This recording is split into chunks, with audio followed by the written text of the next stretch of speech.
Hello, my friend. Today I will tell you another long-forgotten legend. Close your eyes and let the magic transport you to Middle-earth. Our journey begins. In the fading hush of Middle-earth, when the echoes of war had long since dissolved into silence and the great tales had been told, there remained only the quiet ones, the stories whispered by the trees, breathed through stone and dreamt beneath the stars. This is one such tale. It does not ride upon the wings of eagles or burn with the fury of dragon fire. No, it flows like a river in twilight, slow and deep, curving through sorrow and memory, and it belongs to Arwen Undumiel, the even star of her people. She walked alone now. The lands of Lothlorien, once a haven of golden boughs and shimmering light, stood silent under the weight of time. No song stirred the leaves, no laughter echoed through the malorn trees. What remained was a hush deeper than death, a silence steeped in memory. Arwen, wrapped in a mantle of midnight blue stitched with stars, moved like a shadow through the woods, her footfalls barely brushing the earth, her breath mingling with the mist. Where once the trees had greeted her with murmurs in the tongue of the Quendi, they now bowed only in grief. And she, daughter of Elrond, granddaughter of Galadriel, queen of Gondor, bore that grief as one might wear a crown, not with pride, but with solemn resignation. It had been years since the death of Aragorn, her beloved Estelle, her hope. Years since she gave up the undying lands, trading the promise of eternity for a fleeting lifetime of mortal love. And yet she did not regret it. No, not regret. But the weight of her choice was a stone upon her heart, cold and unyielding. She had come to Lothlorien not to seek solace, for she knew it would offer none. She had come because it was empty, and in its emptiness she could hear the last fragments of the world she once knew. Here, among the fading trees, the veils between past and present were thin. Here the stars seemed nearer, the songs of old clearer, and the voices she missed most, her grandmother's wisdom, her father's warmth, and Aragorn's steady, mortal voice, felt almost within reach. One evening, as the sun bled into the hills and twilight crept into the folds of the forest, Arwen paused beside the mirror pool of Galadriel. The water, still and silver, reflected not her face, but a sky riddled with stars, no longer bright and untroubled, but flickering as if stricken with sorrow. These were not the stars of Elbereth as she remembered them, radiant, steady, comforting. No, these stars bore the wounds of an ancient grief. They were cursed stars, she thought, born from the Silmarils lost to time, one swallowed by the sea, one consumed in the depths of the earth, and one cast into the sky, blazing with eternal fire. Their light was beautiful, yes, but burdened. It held the ache of all who had longed for them, died for them, and still somehow hoped. And beneath their watch, Arwen whispered a name, Eärendil. Her voice trembled like a harp string caught by the wind. Eärendil, the star-bound mariner, her forefather who bore one of the Silmarils through the sky in endless voyage. Did he still see the world below? Did his heart still beat with sorrow for Elwing, for elves and men, for the ruin of Arda? Or was he lost now, drifting beyond care or memory? A chill passed over the glade, and with it a whisper, not wind, not voice, something older, gentler, and yet impossibly distant. Arwen. She turned. The trees were still, the pool unbroken, but the air had changed.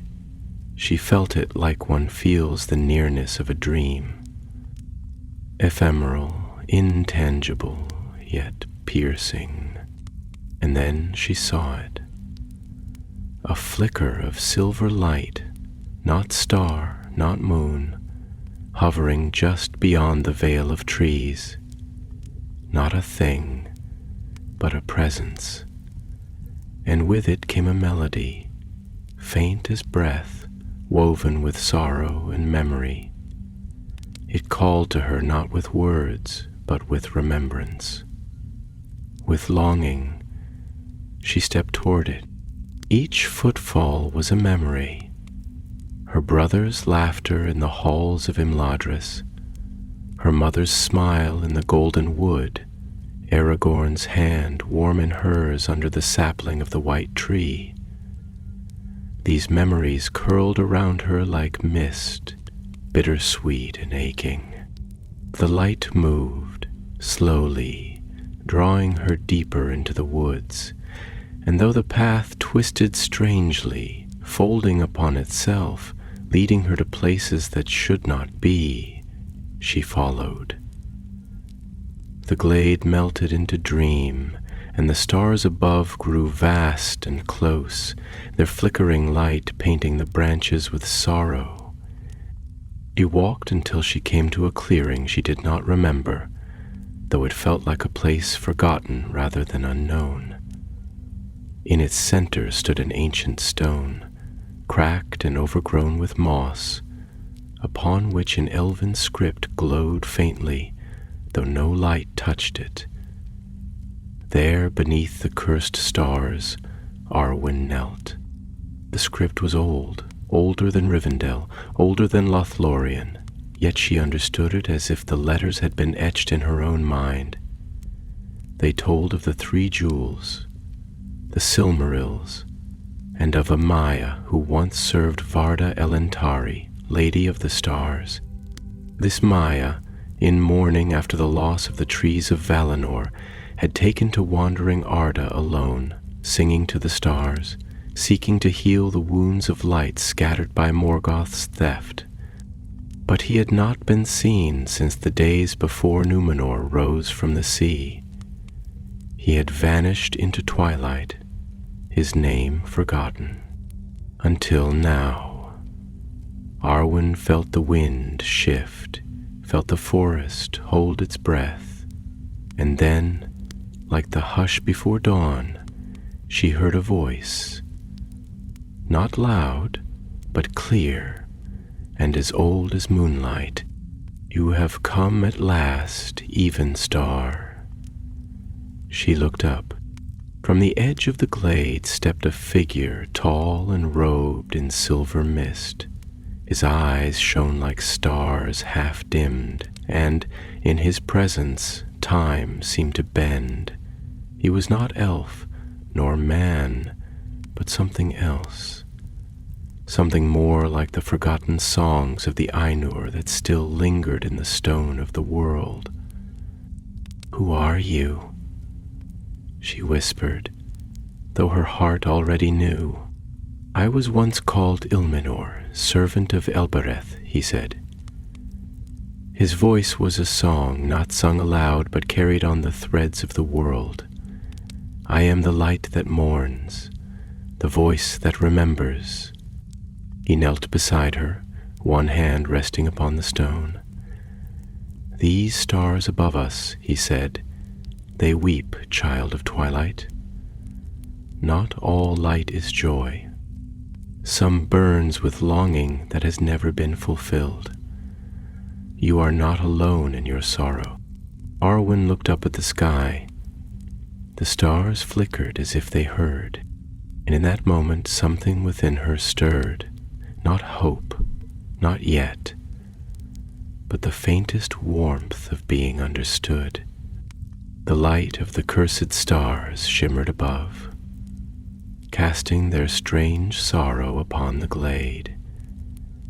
But for the first time in many years, Arwen Andamiel did not feel wholly alone beneath them, not yet comforted, but not alone. The glade breathed like a living memory. The trees surrounding Arwen stood tall and silent, yet not idle. They held their branches aloft like forgotten sentinels, their bark laced with veins of moonlight, their leaves whispering faint laments to one another with voices that only the broken-hearted might hear. Moss grew in gentle curves along the roots and stones, a soft green silence that blanketed the earth like a lullaby long left unsung. Mist clung to the hollows, luminous and sighing, curling upward like smoke from the embers of ancient grief. The air itself was thick with the scent of time, moss, rain that had not fallen in an age, and the aching sweetness of blossoms that no longer bloomed in the waking world. It was a place not outside time, but touched by time in a way few places still were, as if the hours gathered there not to pass. Arwen remained still, her breath shallow, her gaze locked upon the strange Maya before her, the one who called himself Ilmenor, bearer of twilight and echo.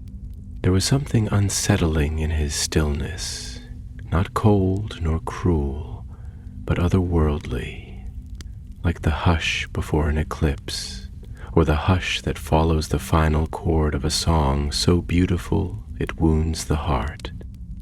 His robes did not flutter with the breeze, for the air near him seemed to hush itself, like water folding around a stone. And when he finally spoke again, it was not with urgency or command, but with a kind of sacred patience, as though he had been waiting for this conversation for an age, and had long since learned not to rush what is meant to unfold like dawnlight through mist.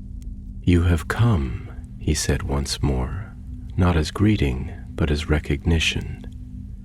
"You have walked through sorrow and silence, and you have crossed a threshold that is not marked by stone or gate, but by the weight of mourning upon the soul. That is what grants one passage here, to the glade where grief and light still speak."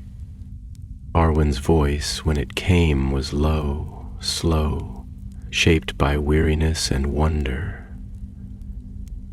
"I did not seek you, Ilmenor. I followed only a voice, a glimmer, a trembling in the air. I thought I followed memory, perhaps. Perhaps I was only chasing absence." Her eyes lifted, veiled with unshed tears that clung to her lashes like morning dew upon faded petals. "But now I stand before something older than hope and deeper than despair, and I do not yet understand whether I am comforted or undone." Ilmenor stepped forward with the slowness of thought itself, each movement bearing the weight of eons. He knelt beside her once more, not in deference, but in empathy, and rested a hand upon the ancient stone where the script still shimmered faintly, pulsing like the rhythm of forgotten starlight. "You are both," he said gently, "for that is the fate of those who have chosen love in a world that withers.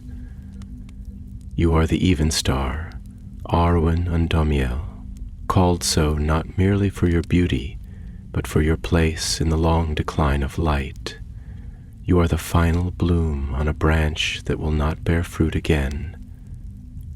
And yet, in your fading, there is meaning, if not peace."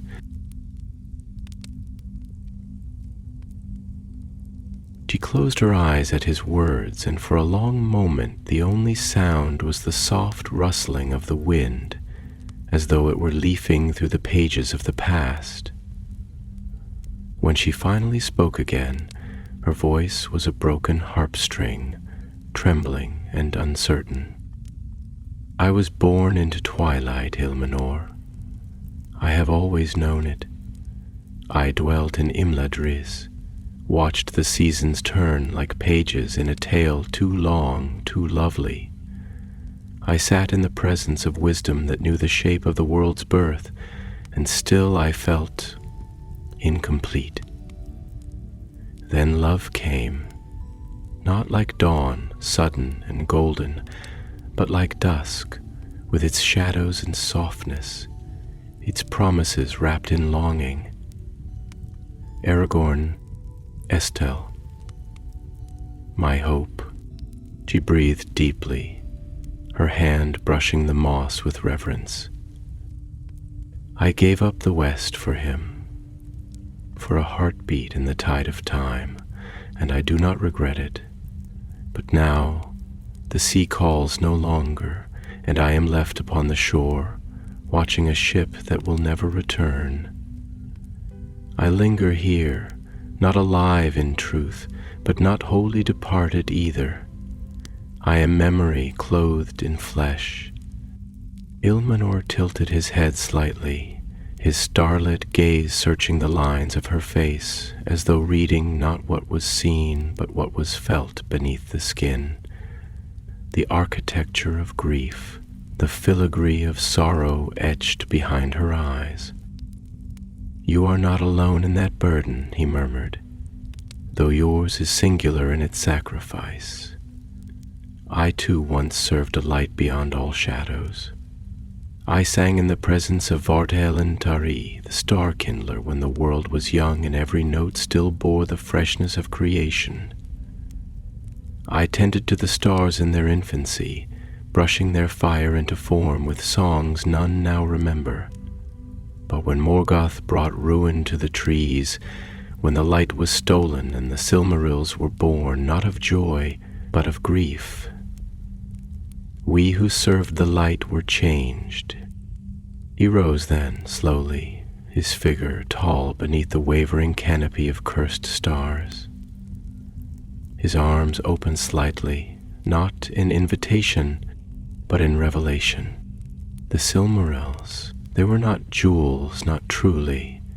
They were tears, tears caught in light, fragments of a wound that tried to become beauty, and when they were sundered, one lost to sea, one to earth, and one to the sky, so too were those who tended them cast adrift. I searched the world for healing, for a new harmony, but the world, it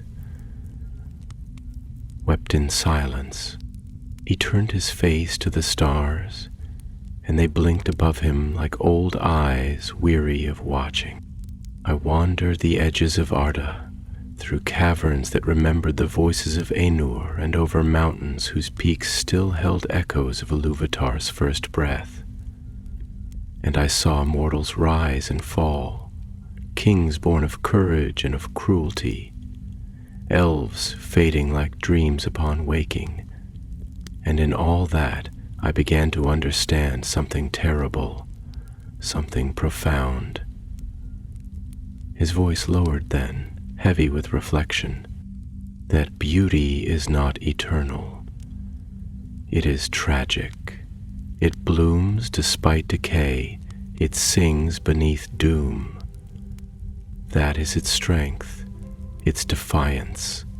The cursed stars above us, they weep not because they are broken, but because they still shine, and in shining remember all they have lost.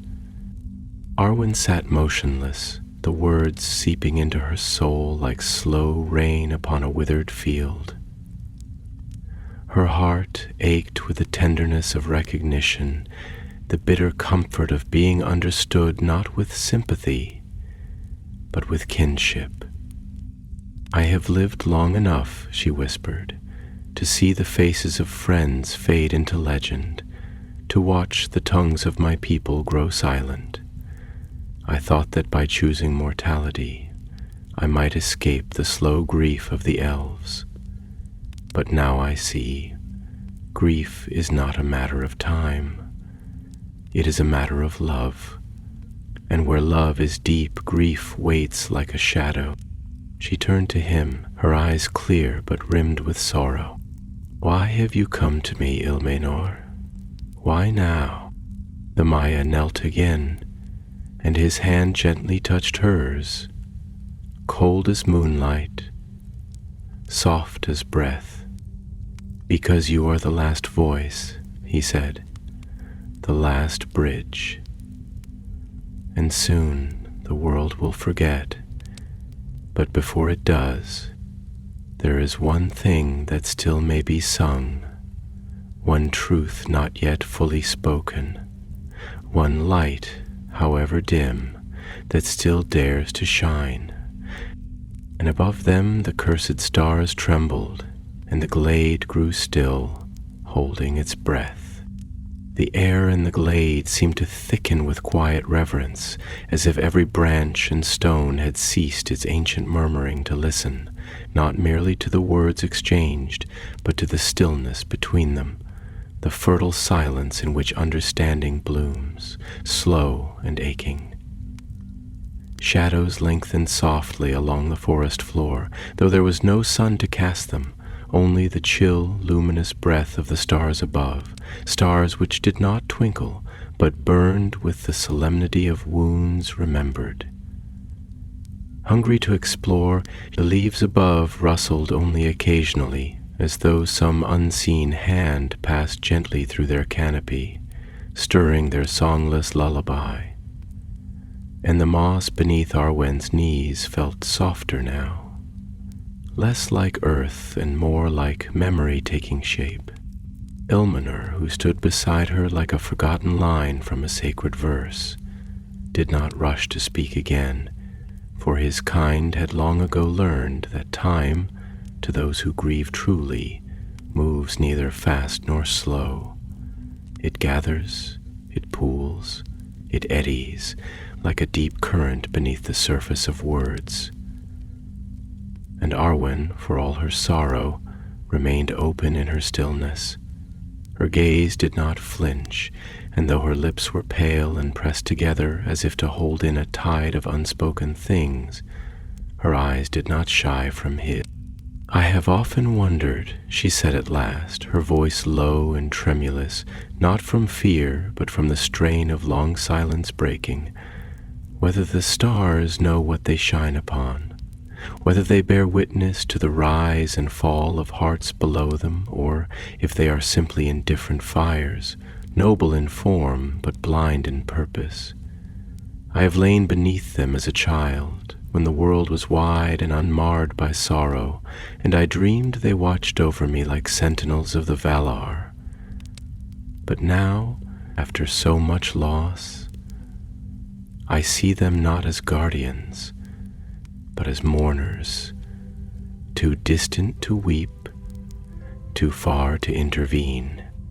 She paused, drawing a slow breath, the scent of cold moss and ancient bark rising like incense in her lungs.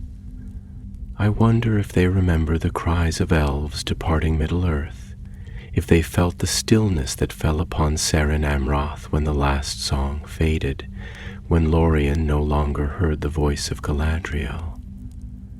Or if they saw my father's ship vanish into the west, leaving me here with a silence so absolute, it sometimes feels as though I no longer exist at all, but merely echo. Ilmenor's gaze did not waver. When he spoke, his voice was not comforting in the way of soft assurances or hollow warmth. Rather, it was the kind of truth that steadies, not because it eases pain, but because it affirms it. You ask whether the stars see, he said slowly, each word drawn from a place of deep reflection, and I tell you, they do. But not as we see, not with eyes, nor even with thought, but with presence. They are memories shaped in flame, fragments of the music of the Ainur cast into the fabric of Arda, bound to it as deeply as your sorrow is bound to your love. They do not forget, for they are made of remembrance. When you weep, they tremble, not because they are distant, but because they carry the burden of witness. He stepped forward, and the earth beneath his footfall did not rustle, but deepened in hue, as if acknowledging the weight he bore. And yet, he continued, they cannot act, for action belongs to those bound by flesh and choice.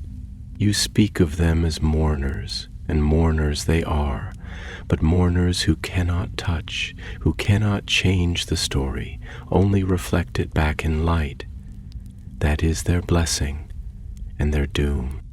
Arwen turned her face upward once more, and for a moment the stars themselves seemed to flicker brighter, as though acknowledging her gaze, or perhaps offering in their language of quiet fire some subtle benediction. The glade shimmered faintly, not with magic, but with the kind of reverent stillness that arises in places where grief has been honored and not cast away. "I think I understand," she murmured, her voice touched with the melancholy of revelation, "that to love the stars is to accept their distance, that to be seen by them is not to be rescued, but to be remembered."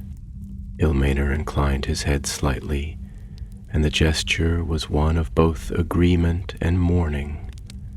"And to be remembered," he said softly, "is perhaps the final form of grace in a world that forgets too swiftly." She let that thought unfurl within her for a long time, closing her eyes as though to hold it more closely. When she spoke again, her words emerged like the gentle flow of a river at twilight, slow, deliberate, and edged with sorrow, too ancient to cry over. "My love, my Estel, believed that even the briefest life could be filled with meaning," she said. "He bore the weight of mortality not as a curse, but as a gift that made each moment sacred because it could not be kept. And I, in following him, thought I understood. I thought I had grasped what it meant to live and die, but I was wrong. I did not understand what it meant to linger after, to wake in a world he no longer breathed in, to walk among places where his laughter once lived and hear only the wind." Her hand pressed to her heart, fingers curled slightly, not in pain, but as if holding something fragile within her chest. "The world has not grown darker," she said, "but I see less light in it, as if my eyes are no longer made for what is left. And though I do not wish to die, I cannot pretend to live."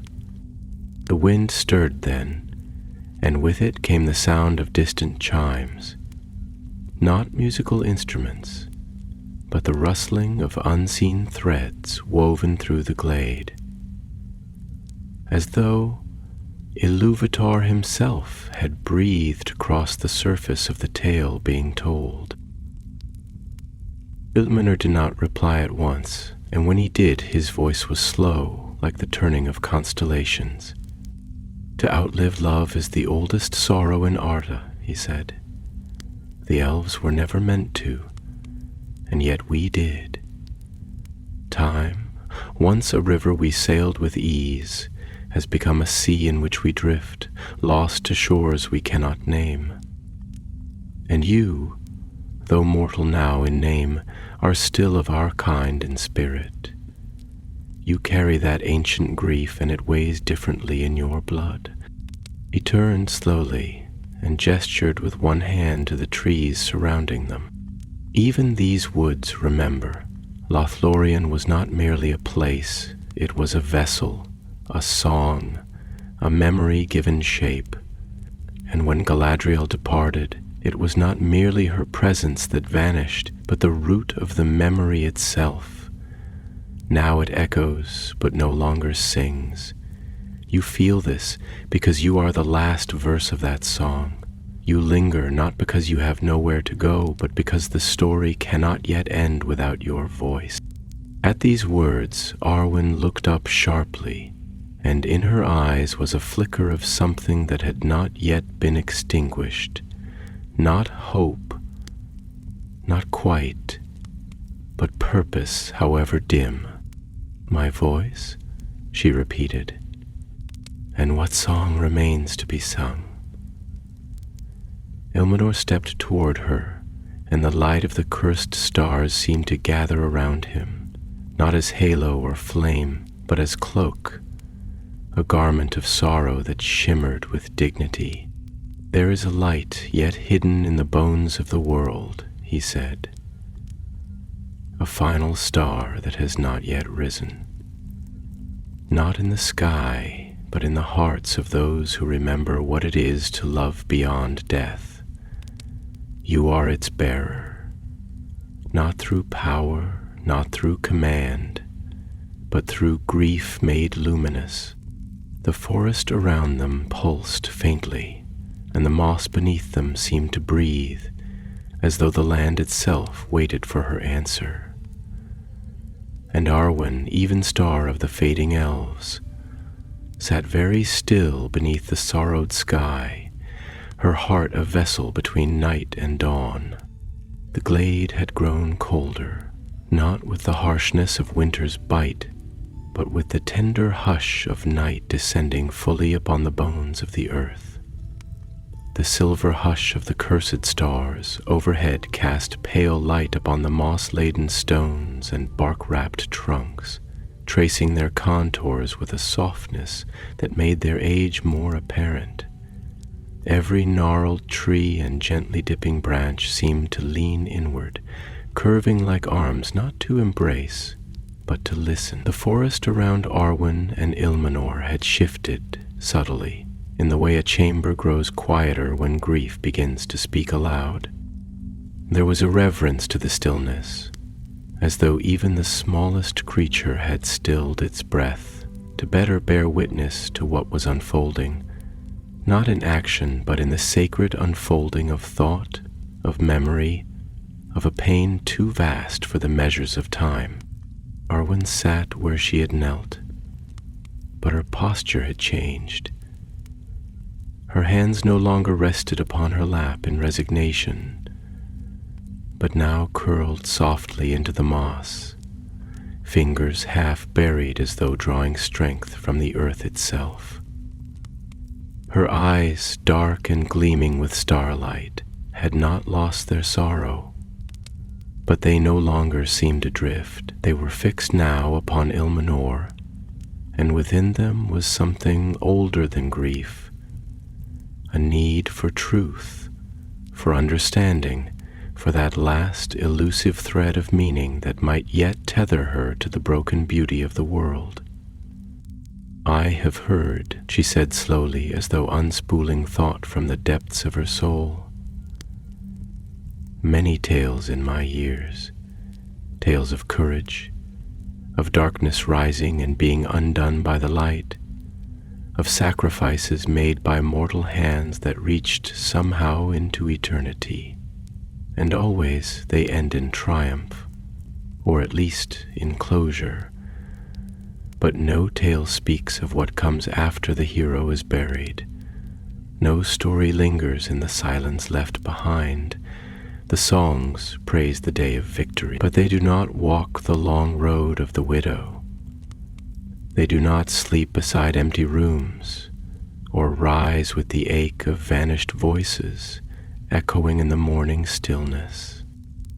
Her voice trembled then, not from weakness, but from the weight of a truth that had too long been held unspoken. "I was not made to endure alone," she whispered. "None of us are. And yet I am here, alone not just in body but in memory. For all who knew him have gone, and I remain. An echo stretched thin over years that no longer carry his scent, his warmth, his voice. Ilmenor stood before her like the image of time that has chosen not to forget. The light of the stars played upon his silver robes, catching in threads that shimmered like frost upon ancient waters. He did not speak immediately, and when he did, his voice was slow and curved, like branches bowed with the weight of long snowfall. "Your sorrow is not a wound," he said, "but a seam. One sown between the world that was and the world that still waits to be born. And it is only through such seams that light may enter again." He stepped closer, his feet brushing the moss, which responded not by bending or breaking, but by glowing faintly where he touched it, as though welcoming the tread of one who bore memory with gentleness.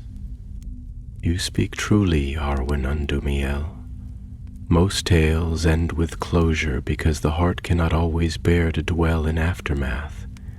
To see what endures beyond the ending is to confront the truth that life does not resolve like a song. It echoes, it haunts, it questions, and you are one of the few who has remained long enough to hear that echo fully. Most flee it, into death, into forgetfulness, into the west." He lifted one hand and gestured toward the sky, where the cursed stars still watched, flickering not with hope, but with the weary ache of things unresolved. "You remain because you are the echo, and in you is the last memory of a world that is almost gone. You bear not merely your own grief, but the sorrow of those who can no longer speak it." Arwen's brow furrowed, not in resistance, but in aching recognition. "And what am I to do with such a burden?" she asked. "I am no queen now, no seer, no singer of fate. I am a husk of memory wrapped in flesh that begins to fade. The world moves on, Ilmenor. The fourth age has dawned. The days of the elves are ended, and men have taken the mantle of the world. What place is there for me, who belongs to twilight?"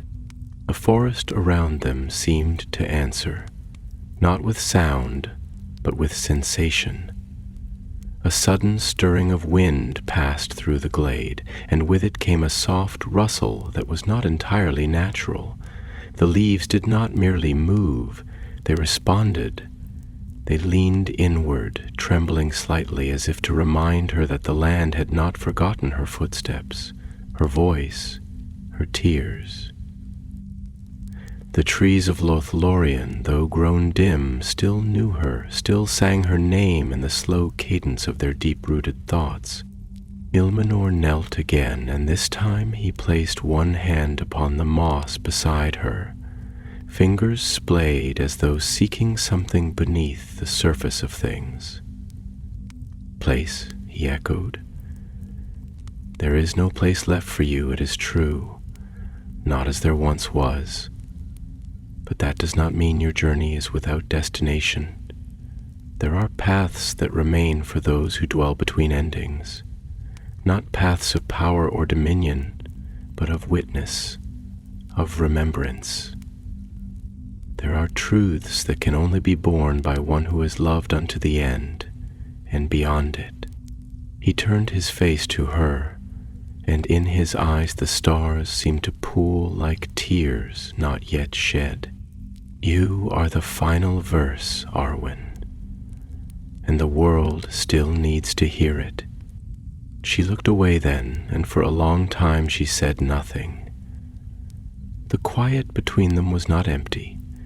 It was full, thick with memory, with the pressure of choice, of questions that do not answer themselves. When she finally spoke, her voice was barely audible, yet it carried the gravity of something long hidden being drawn into the light. "There is a place," she murmured, deep in the woods, near the roots of Sirin Amroth, a glade of white flowers that blooms only in moonlight. I used to go there when I was a child, and I would listen to the earth breathing. There, I first dreamed of love. There, Aragorn once knelt to me and called me his queen, though he had no crown. It was sacred, not because it was hidden, but because it was true. Her eyes shimmered again, not with tears, but with a light that rose from within. Perhaps, if any song is left in me, it begins there. Ilmanor's expression did not change, but his presence deepened. It was as though the glade itself had drawn closer, folding around them, sealing them into a moment carved outside of time. "Then let us go there," he said simply. "For in sacred places, even fading hearts may kindle fire again." And so, slowly, Arwen rose. She did not rise like a queen returning to her throne, nor like a warrior readying for battle. She rose like a tree that has weathered many winters and now, sensing the coming of its final spring, begins to lift its branches once more, not in triumph, but in quiet, luminous defiance. And the forest around her, hushed and vast, exhaled. They walked not as travelers crossing space, but as souls tracing the contours of memory, a pilgrimage through the shadowed heart of Lothlorien, where every tree held a sigh, and every path whispered a name long lost to time. The night stretched out before them, slow and luminous, the cursed stars above weaving long, silvery nets of light through the high, hollow canopy. Their glow poured downward in thin rivulets, catching in the dew-laced branches, soaking the moss in sorrowful luminescence. The forest did not sleep. It held its breath. It had seen the passing of great beauty, the crumbling of time's illusions, and now it watched as Arwen moved through it once more. Not as the radiant maiden of the golden days, but as something quieter, older, more profound, a living echo of things the trees had not dared to forget. The path was narrow and worn, yet every stone beneath her steps seemed to shift imperceptibly, as though stirring from long slumber to acknowledge her presence. Shadows lay deep in the roots, thick and velvety, but not cruel. They were the kind of shadows that gather around memory, that soften edges and deepen silence, offering refuge rather than threat. The boughs above bowed gently, leaves sighing like gentle mourners welcoming one of their own into sacred ground. Arwen walked beside Ilmanor without speaking for a long while, and the silence between them was not uncomfortable. It was the silence of two beings who understood that words must wait until the soul is ready to shape them. Yet within her, thought churned like a slow tide, turning over fragments of grief, wonder, and the ache of belonging that had nowhere left to land. At last her voice emerged, low and meditative, carrying with it the weariness of years and the glint of something tender. "Tell me, Ilmanor," she said, her gaze drifting across the luminous undergrowth, "what does it mean to be forgotten? I do not speak of names fading from the tongues of men or of statues crumbling in the gardens of ruined cities. I mean in the deeper sense, the soul's memory of itself, the moment when even within the echo begins to fade and the self wonders if it ever truly was." Her question hung in the air like mist clinging to an open field, soft and yet impossible to ignore. Ilmanor walked beside her with his hands clasped behind his back, his steps so soundless they seemed a continuation of thought rather than movement. His voice came in reply after a moment of stillness, rich and deliberate, like the final lines of an ancient poem being spoken aloud once more. To be forgotten, he said, is not merely to be absent from the world. It is to be absent from meaning. It is to drift beyond the shores of memory into the gray mists where neither grief nor joy can follow. And the danger is not in being forgotten by others, but in forgetting oneself. That slow erosion of purpose when the heart no longer knows what it beats for. He paused, as if tasting his own words before continuing. This is the fate of many in the end.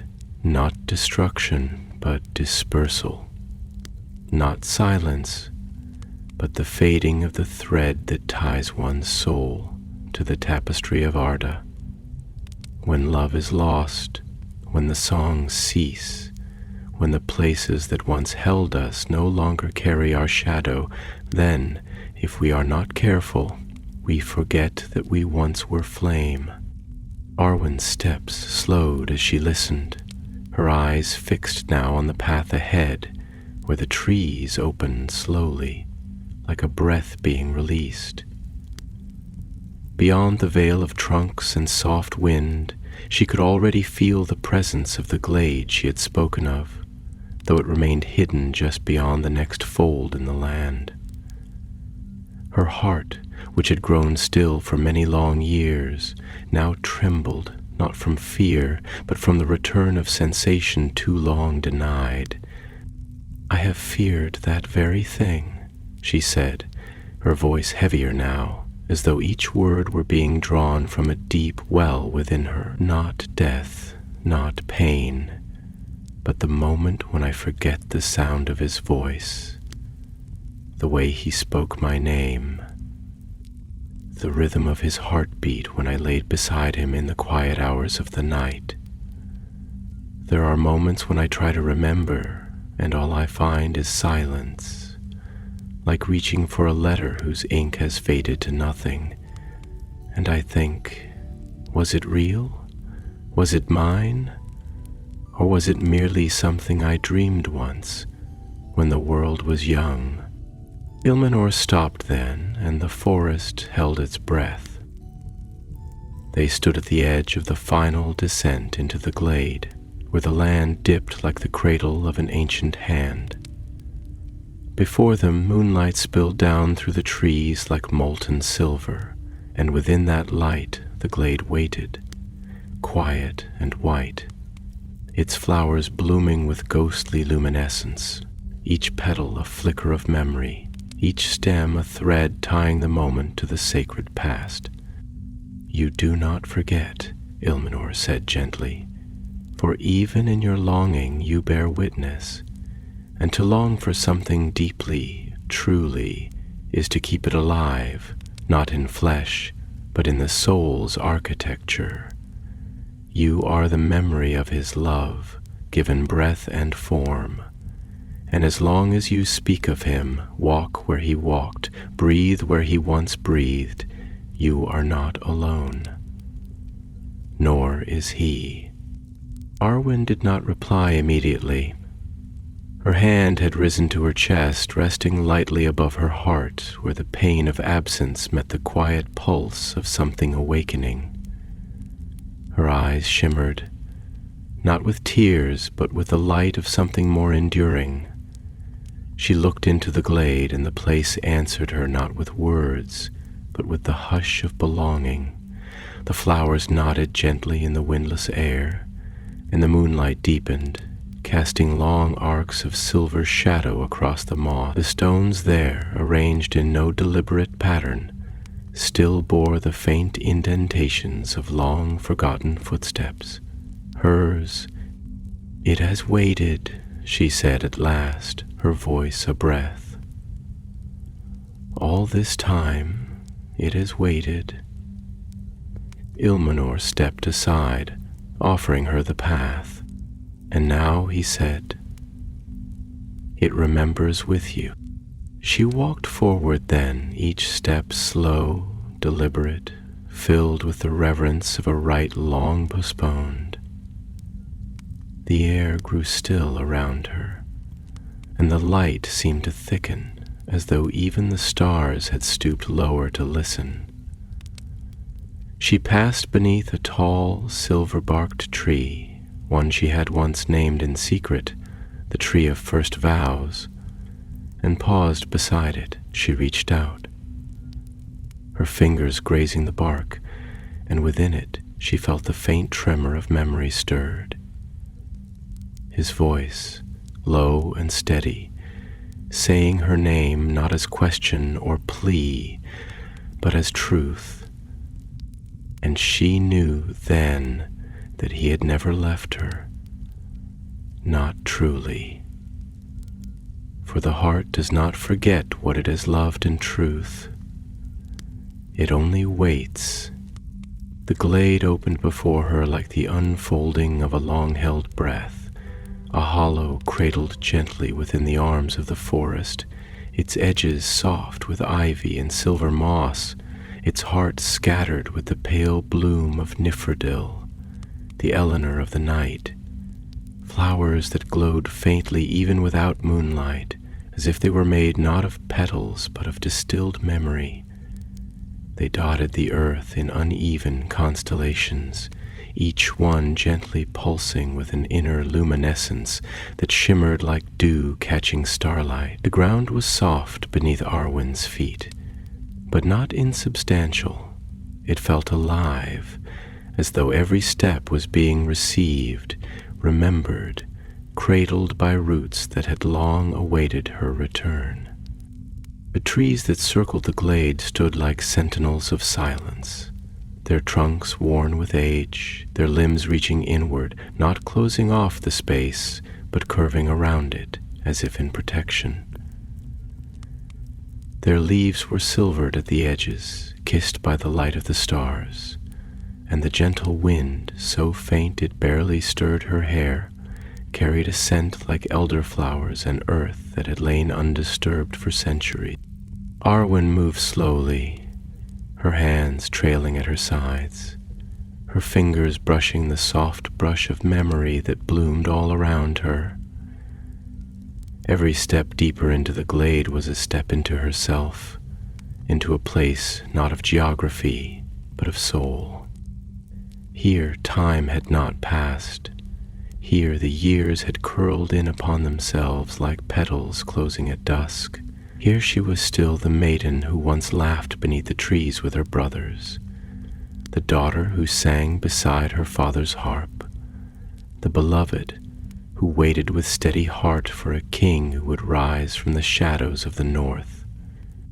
She stopped in the center of the glade, at the very place where Aragorn had once knelt before her, his hand trembling slightly as he reached for hers, not out of uncertainty, but out of awe. She could still see him as if he stood before her, his eyes dark and wide with the light of love unguarded, his voice soft but certain. "You are my hope." That was all he had said, not as a plea, nor as a declaration, but as a revelation, quiet and complete. And now she stood in that space, the absence of his form more poignant than any presence, and she felt the air thicken around her, not with weight, but with meaning. It was as if the place remembered too, not in the way stones remember footprints, but in the way the heart remembers touch, warmth, breath. She knelt slowly, her fingers brushing the Nifredil, and for a moment her eyes closed, as if to better listen to the hush around her.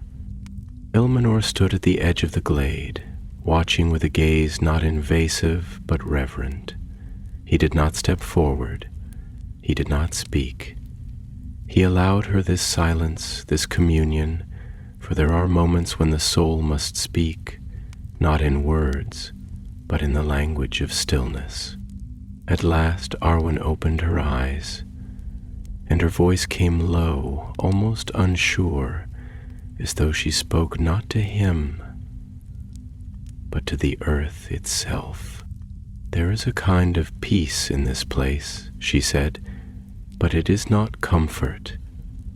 It is acceptance, perhaps, a yielding to what has been, as if the land itself has decided not to mourn, but to carry the memory in quiet brightness."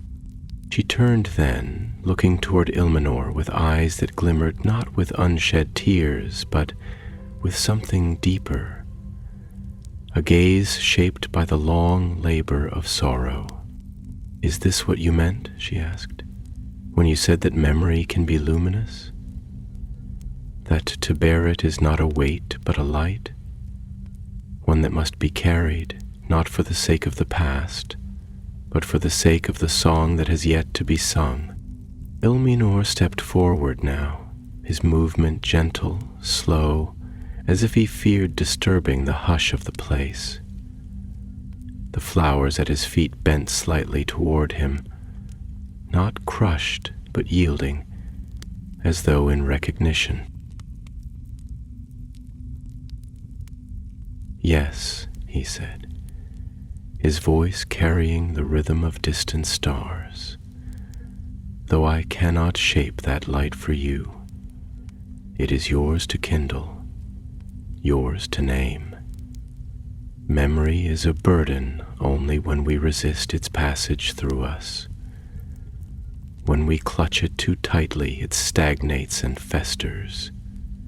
But when we allow it to breathe through our sorrow, when we shape it into remembrance, it becomes fire, not to consume, but to guide." He looked upward then, and the trees followed his gaze, their leaves quivering faintly, as though stirred by a breath they had not felt in ages. "The stars above us," he continued, "have long borne the weight of things lost. One of the Silmarils dwells still among them, a jewel bound in flame, cast into the firmament by hands that knew despair and defiance in equal measure. Its light is cursed, yes, but not because it is evil. It is cursed because it carries all that was broken, all that was loved and then shattered. And yet it shines still, not out of duty, but because it remembers. And in remembering, it becomes something more than wound. It becomes witness." Arwen listened, and her heart stirred, as if caught in the eddy of a deeper current. The thought of the Silmaril, burning forever in the sky, an artifact of light born from the death of the two trees, stolen, fought over, lost in sorrow, and yet still enduring, was not unlike her own grief. She too was a thing left behind, shaped by beauty and loss, cast into a world that had moved on without her. She looked down at her hands, pale in the starlight, and wondered if they too bore light, yet unspent. "I have spent so long believing that my grief was something to be endured," she said slowly, "a shadow I must carry until it wears me down. But now I begin to see that it is not merely absence.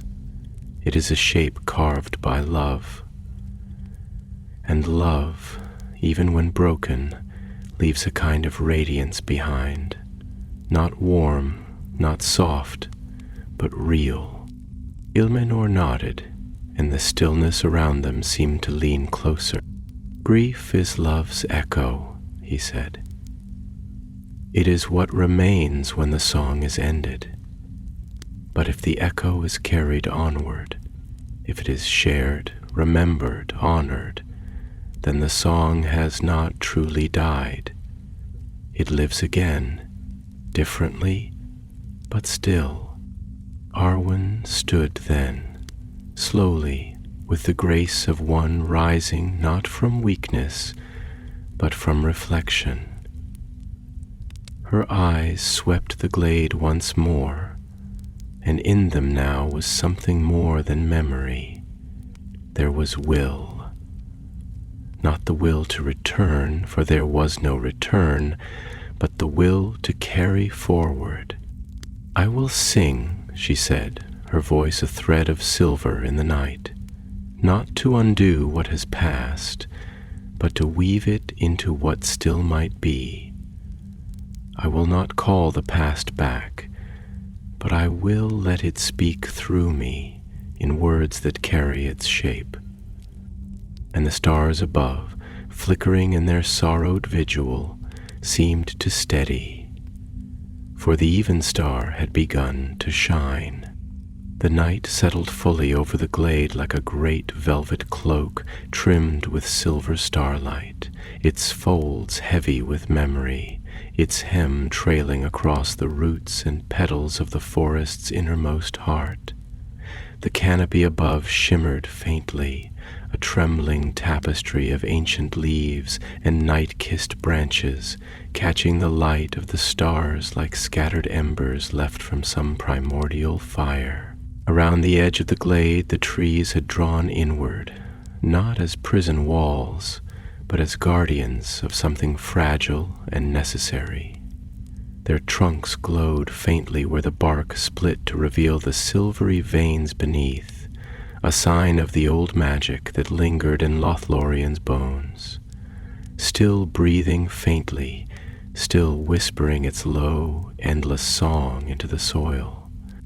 The air was thick with a kind of stillness that did not hush but hum, an unseen resonance that moved like music without sound, like the memory of a melody once heard in childhood and remembered only in the body.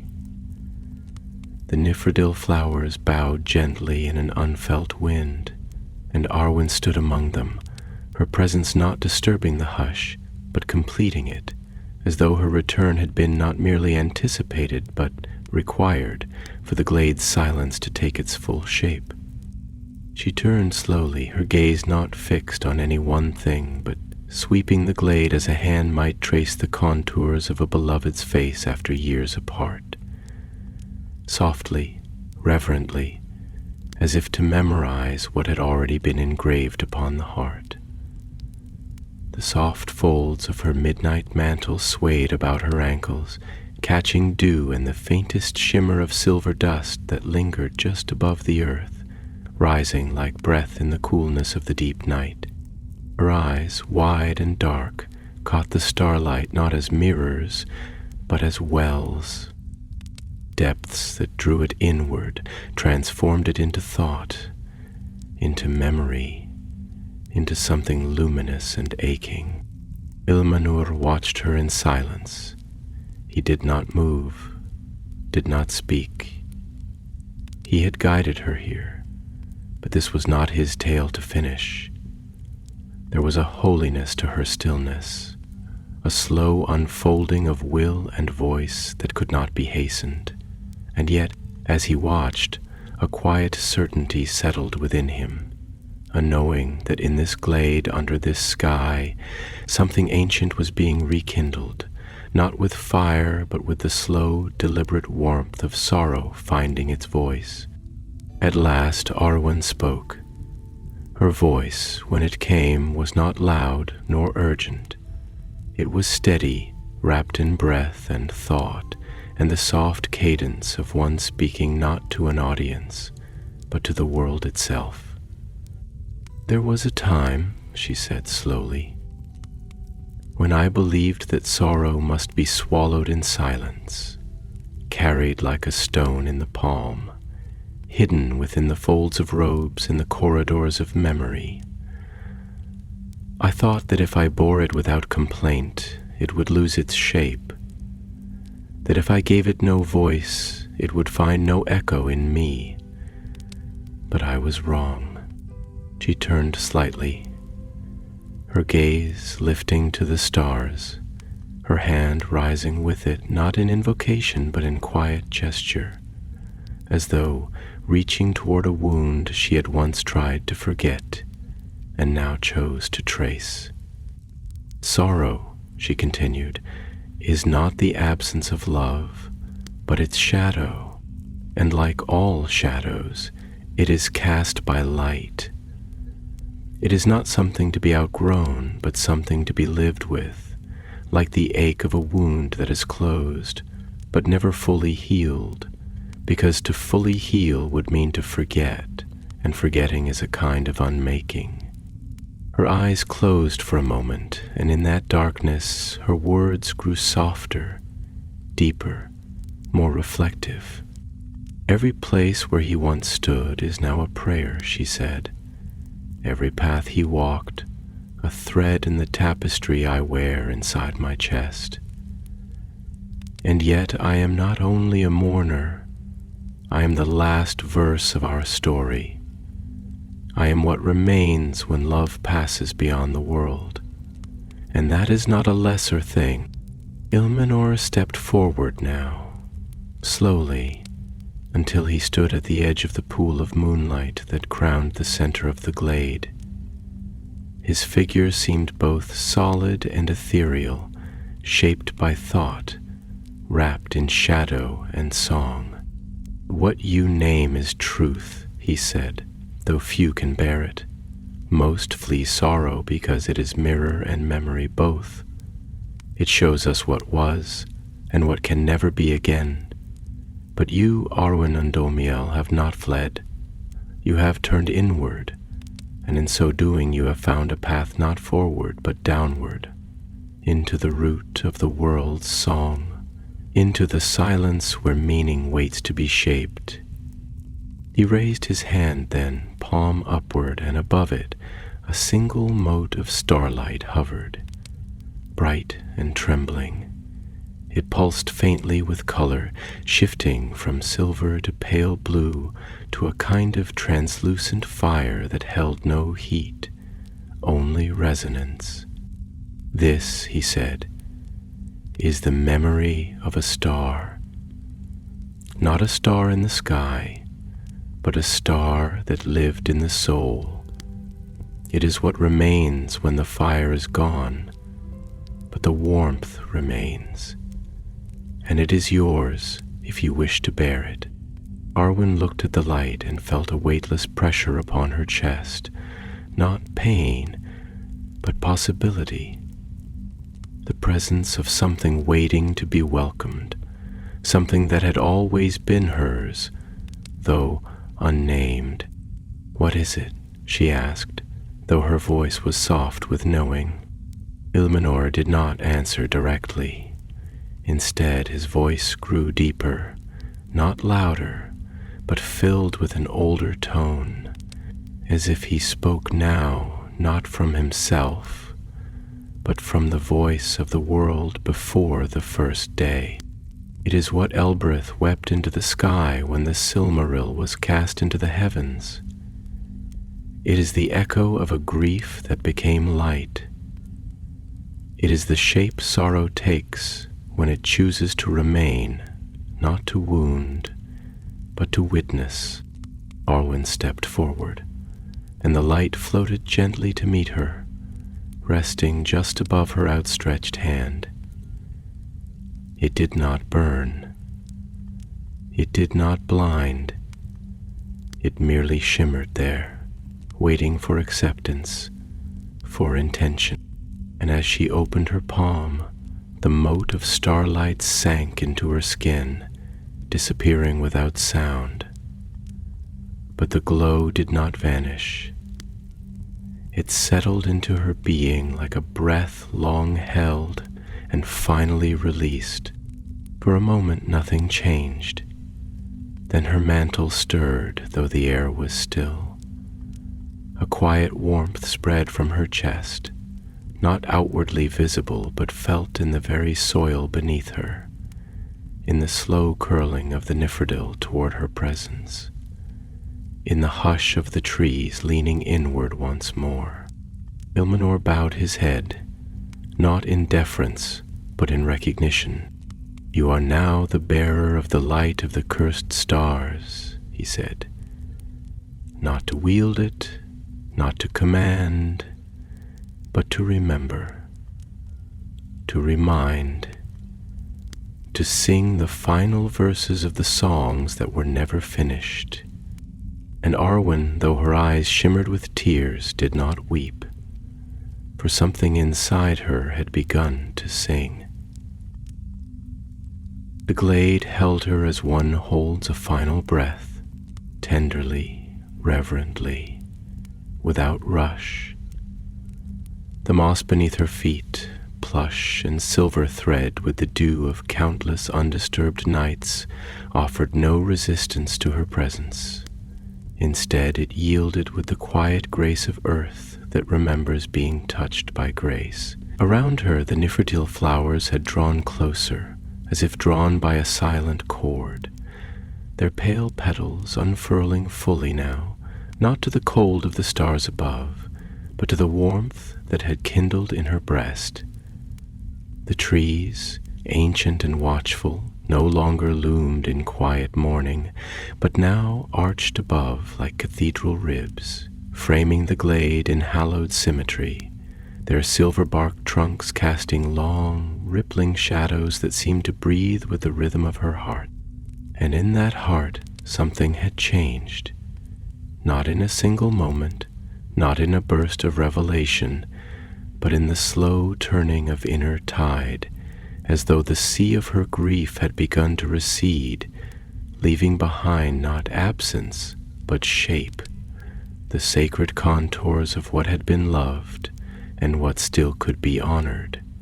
The starlight she now carried within her did not glow like fire nor gleam like a polished gem.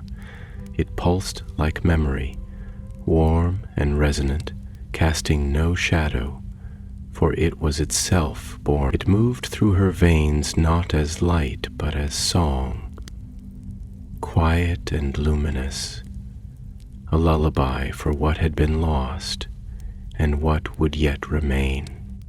She stood very still, and Ilmenor, who had watched her transformation not as teacher but as companion, stepped quietly into the moonlit radius of her presence. His expression bore the faint traces of a smile, not of joy nor triumph, but of a serene knowing, the kind that comes to those who have seen sorrow alchemized into wisdom. "You have accepted it," he said softly, "not as a burden, but as a thread, one that binds you not backward into the past, but outward into the world, into the long and winding fabric of memory that lives on, not only in stone and song, but in silence and in the spaces between the stars." Arwen turned to him, and her gaze, though damp with tears not yet fallen, was steady.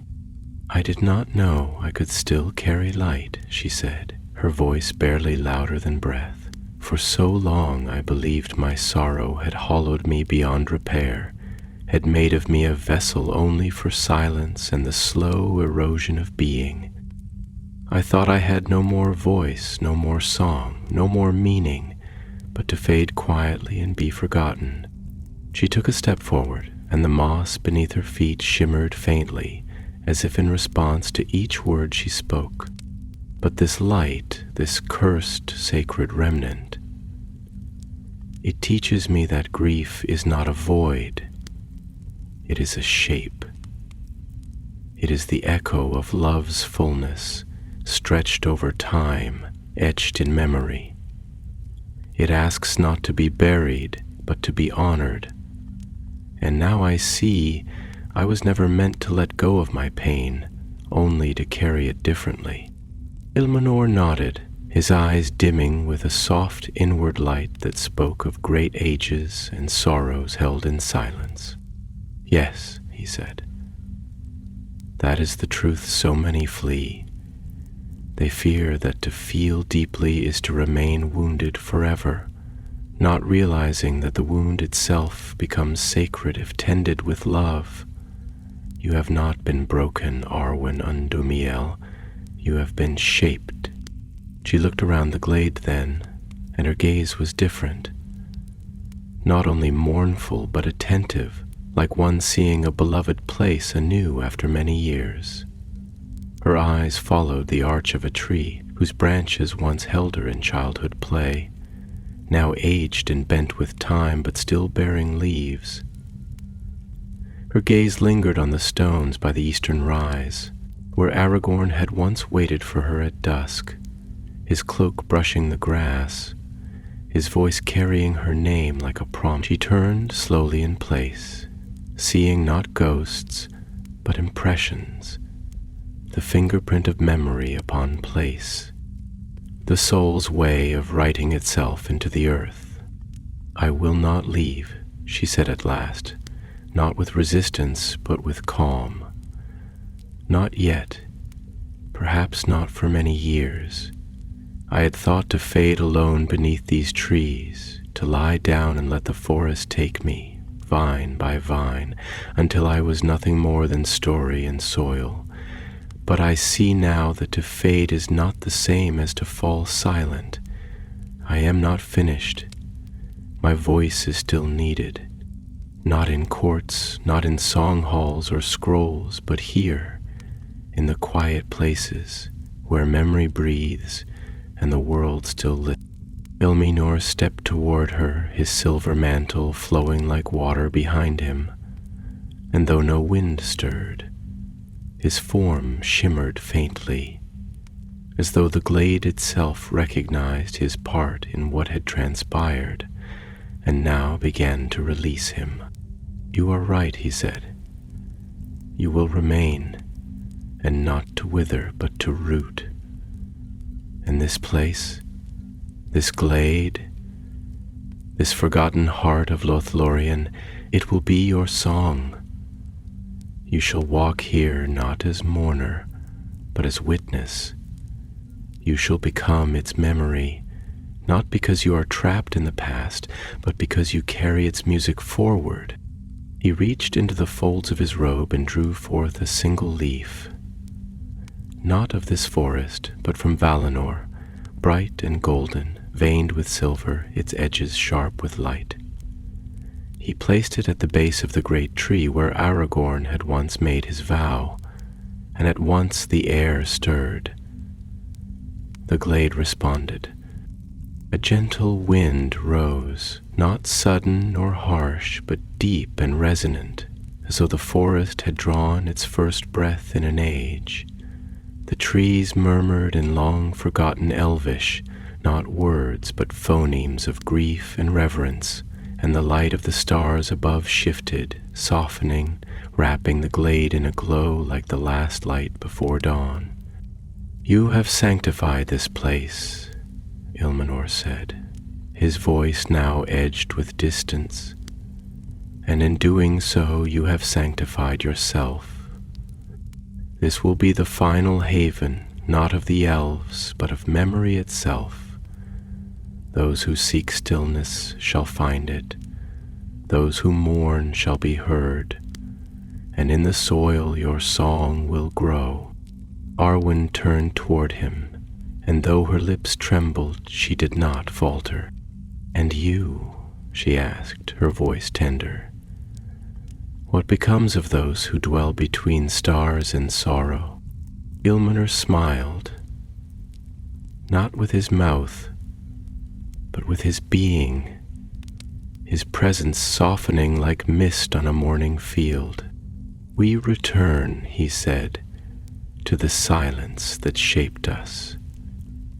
We do not vanish, we wait, and in your voice we live again." Then, with no sound but the rustle of the trees, he faded, his form dissolving like starlight into air, his presence folding back into the deep weft of the world, where all songs begin, and all endings bend into beginning. And Arwen stood alone in the glade, but not empty and not afraid. The night deepened into its fullest hour, that sacred space between midnight and dawn where the world holds still, not in sleep, but in reflection. When the stars above, no longer sharp in their lament, seemed to drift closer to the earth, like watchful spirits lowering their gaze toward what endures below. The glade, which had once been a forgotten cradle of love and grief, now pulsed with a quiet new rhythm, not born of change, but of return. The moss had softened further underfoot, its silvery strands curling into spirals like the ancient runes of the elves, shaped not by script, but by root and memory. The Nifrdil flowers remained open, even as the night grew cold, their delicate forms warmed not by the absent sun, but by the presence of something sacred, something alive. The trees surrounding the glade no longer seemed merely tall. They stood now like pillars in a vast, open cathedral of sky, their branches spread like arms over the world, their leaves whispering not just to each other but to Arwen herself. Each sigh of the wind through those boughs was a soft remembrance, a tone in the great harmony of all that had come before, all that would yet be. Arwen stood still for a long time, not in hesitation but in meditation. Her breath was slow, and each inhalation felt like drinking from a well of ancient time. The starlight she had received no longer shone outwardly. It was now part of her, a warmth seated behind her ribs, a glow within her gaze, a tone beneath her voice. It did not demand display, it simply was. And she, standing at the meeting place of endings and echoes, understood now what it meant to carry not only sorrow, but light shaped by sorrow. She turned her gaze once more toward the place where Ilmenor had vanished, and though he was gone, the space he had occupied felt neither empty nor departed. It had absorbed into the land, into the story now carried in the glade's breath, in the weight of the silence that lingered like a final note held in the air before it fades. And so she spoke, not loudly, not in proclamation, but in the slow cadence of one who speaks not only aloud, but inward, as if addressing both the land and her own soul. "I understand now," she said, and her voice moved like wind over water, smooth but trembling at the edges with quiet depth. "I thought for so long that love ended in death, that it was something to be mourned once the breath that bore it ceased to stir the world. But love, true love, is not bound by the turning of seasons or the dimming of eyes. It is not a fire that burns out, but a song that lingers, carried by those who remain." She knelt once more, her knees pressing into the earth without pain, and placed her hands upon the moss, fingers splayed wide, not in desperation, but in devotion. "This ground remembers," she continued. "It holds the imprint of his steps, the warmth of our vows, the echo of my laughter when the world still felt young. And I will let it remember. I will not silence it with forgetfulness. I will be its voice." Her fingers curled gently into the moss, and she bowed her head, not in grief, but in benediction. The forest stirred in response, not as before, not with rustling or sudden light, but with a sensation, a deep stillness that carried with it the weight of listening. The very roots of the trees seemed to lean inward, pressing against the soil with the softness of breath held in reverence. Arwen remained like that for a long time, and as she rose again, the starlight within her moved through her limbs like a quiet river, slow and steadfast. She stepped back from the center of the glade, and as she did, the Nifrdil flowers bowed slightly, not in deference but in acknowledgement. She was no longer merely the even star of a fading people. She was something more, something older and yet still becoming, and so the years passed. Though no mortal eyes bore witness, the glade never again returned to silence. Travelers from distant lands, wandering scholars and restless hearts alike, sometimes spoke of a place deep within the woods, where the trees grew tall beyond reckoning, and the air hummed with something more than wind. Those who entered with heavy hearts emerged lighter, as though some ancient sorrow had been shared with them, not to remove their grief, but to transfigure it into something they could carry. And there were those, few but true, who claimed to have seen her, a woman clad in twilight, her eyes lit with a sorrow that did not weigh her down, but lifted her gaze like the moon over still water. She walked among the trees not as a spirit, but as a memory alive, her hands brushing the petals of the ever-blooming nifredil, her song echoing faintly through the mist, no words, only melody, woven from threads of old joy and deeper longing. In time, the world forgot her name. Songs of kings and battles filled the halls of men, and the tales of elves grew thin in the mouths of storytellers. But the glade endured, and in its heart, beneath the canopy of silver-leaf trees and the breath of stars that never dimmed, the light of the cursed stars remained, not as a beacon, but as a whisper, a quiet, pulsing memory of what was loved and never lost. And Arwen Undomiel, the even star, remained, not in death, not in shadow, but in song.